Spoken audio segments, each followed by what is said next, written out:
श्रीमहालक्ष्मी स्तोत्रम्। पुरन्दर उवाच। नमः कमलवासिन्यै नारायण्यै नमो नमः।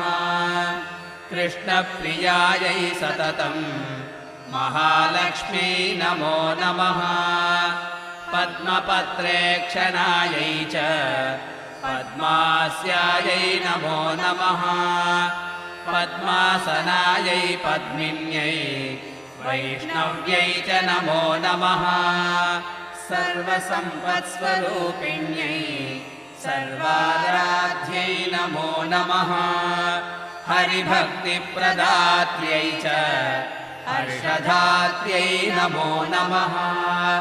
कृष्णवक्षस्थितायै च कृष्णेशायै नमो नमः। चन्द्रशोभास्वरूपिण्यै